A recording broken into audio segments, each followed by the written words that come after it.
बड़े बंगले वाली गरीब बहू को मिले मुंह दिखाई पर एक्सपेंसिव गिफ्ट। अरे रेशमा, इस बड़े बंगले के अंदर देखो, सब लोगों ने कितने महंगे महंगे कपड़े और गहने पहने हुए और आसपास नौकर चाकर हैं।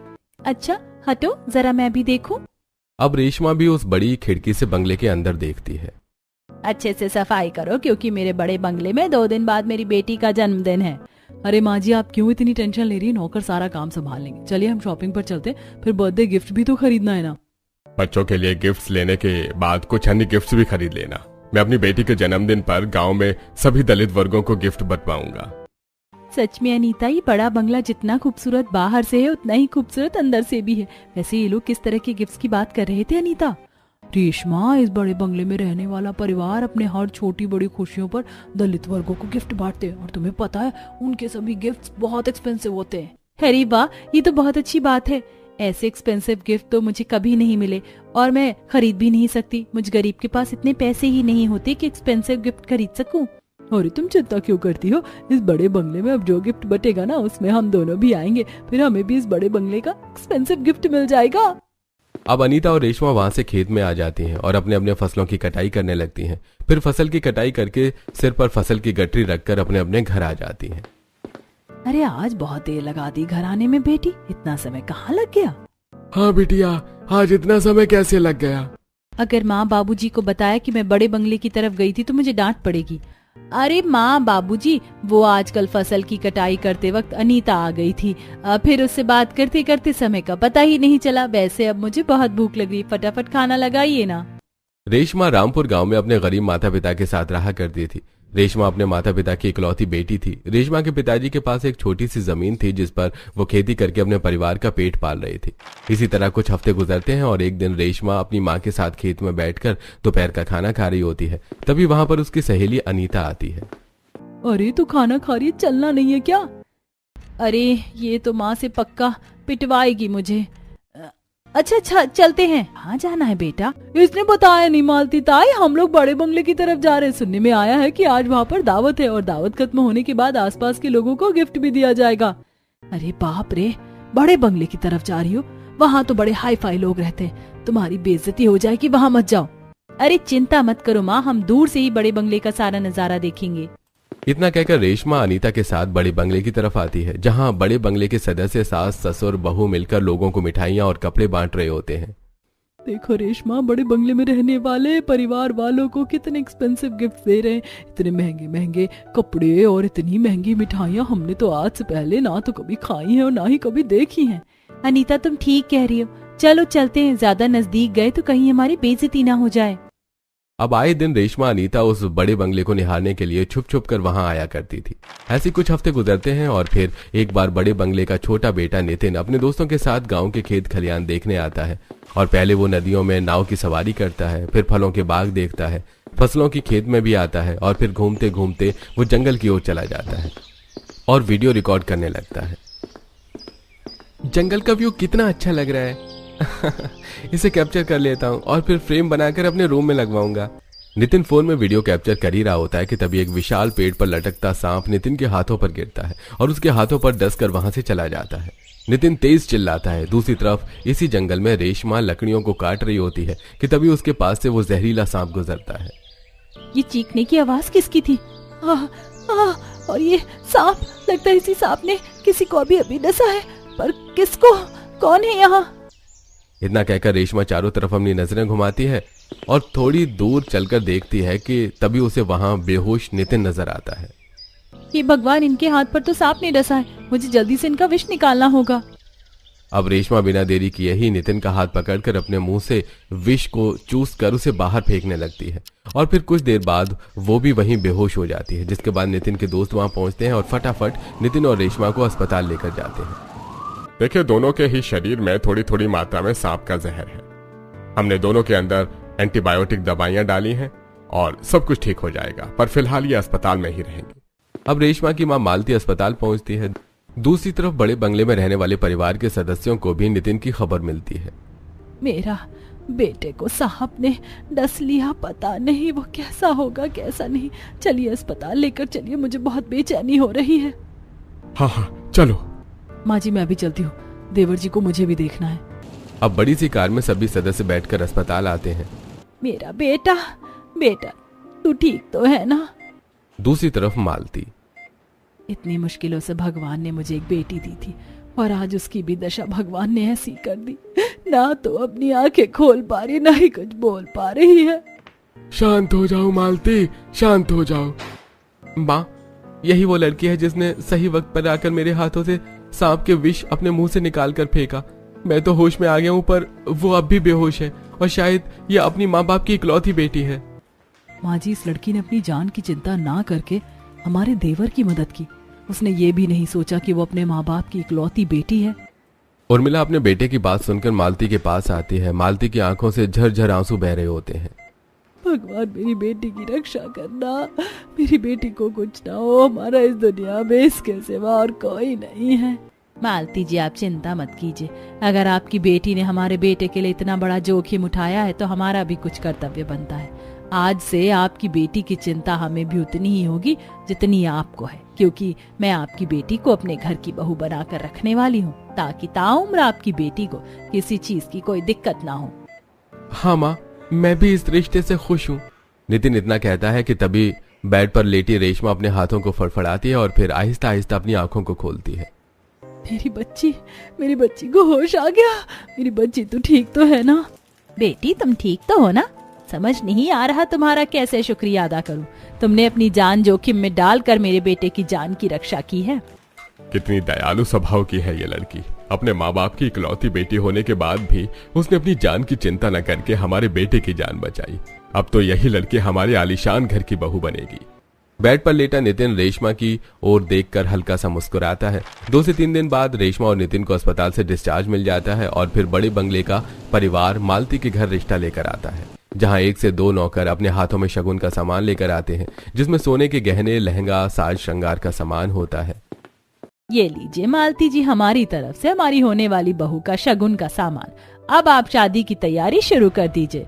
हाँ देवरानी जी, अब तो आप जल्द से हमारे देवर जी के साथ शादी करके बड़े बंगले में आइए। सभी लोग आपका बेसब्री से इंतजार कर रहे हैं वहाँ। जी ठीक है। अब दोनों ही घरों में शादी की तैयारी शुरू हो जाती है। जहां मालती अपने छोटे से घर में अपनी बेटी की हल्दी की रस्म करती है, वहीं बड़े बंगले में आलीशान तरीके से नितिन की हल्दी की रस्म हो रही होती है।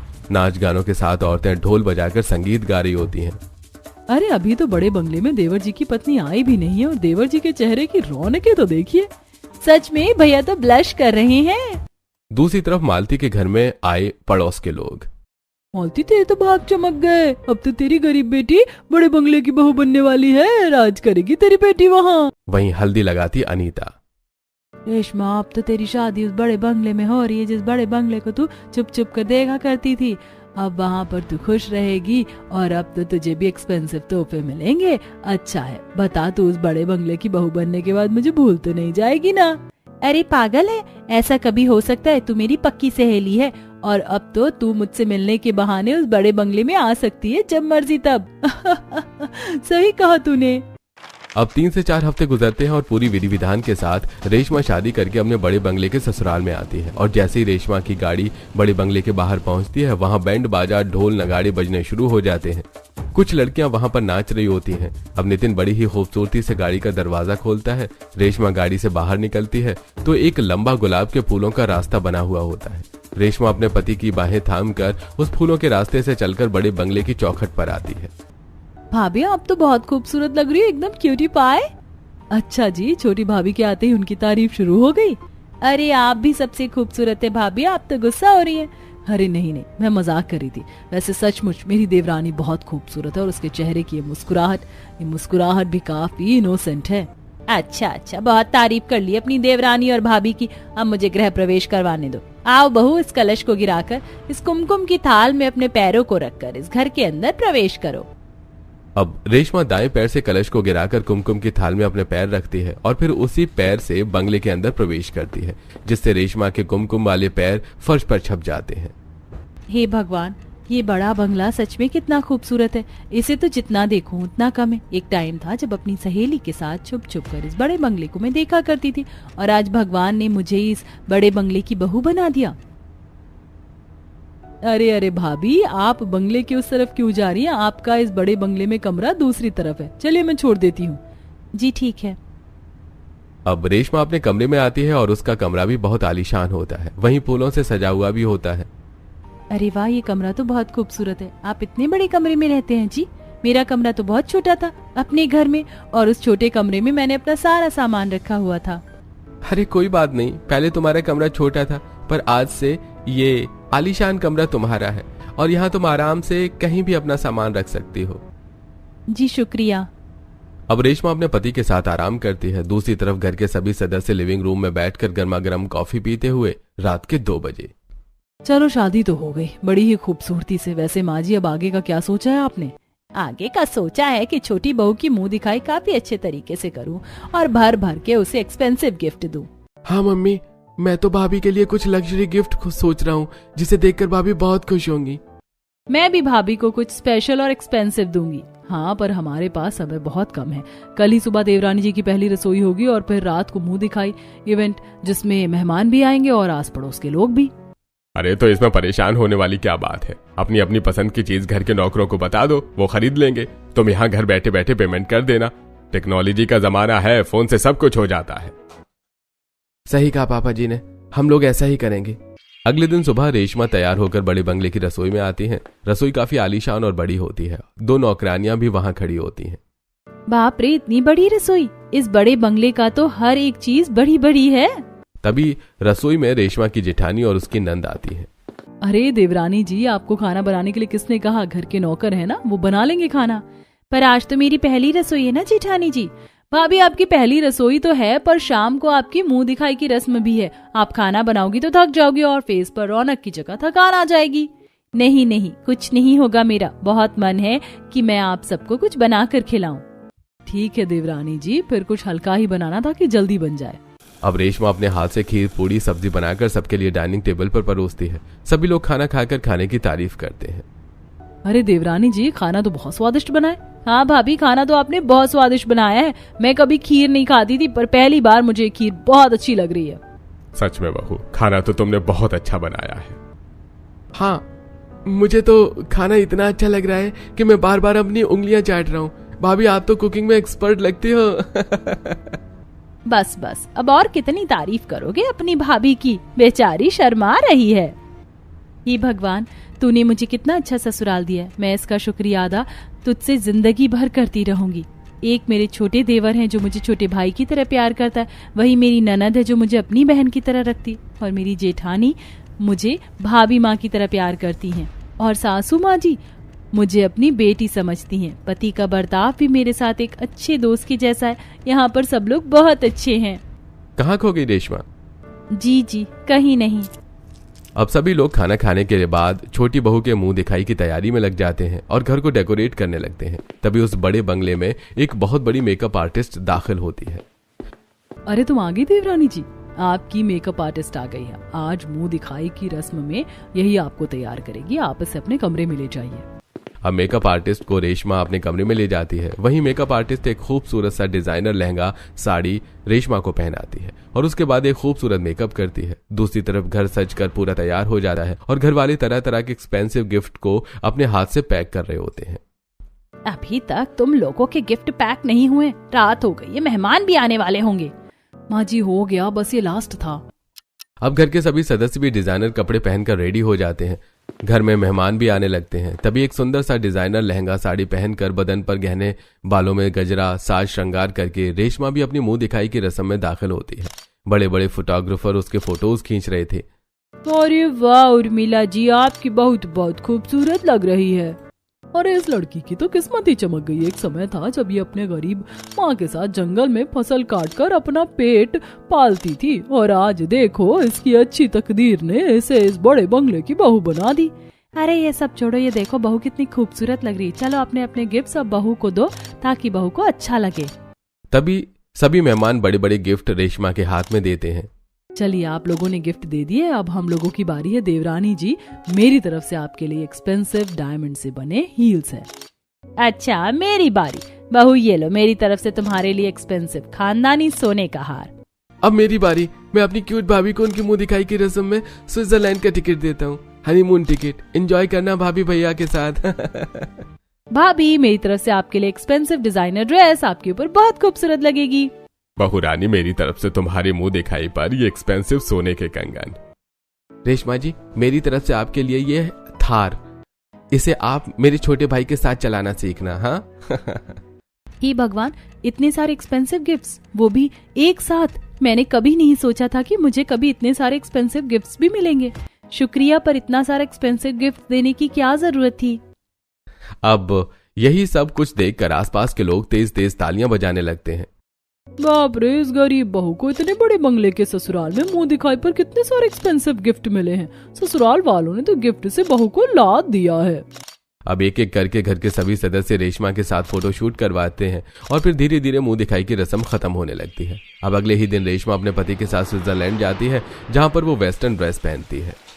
अरे रेशमा, तुम इस वेस्टर्न ड्रेस में भी बहुत खूबसूरत लग रही हो। तुम्हारे ये खुले बाल, हल्की पिंक लिपस्टिक बहुत खूबसूरत लग रही है।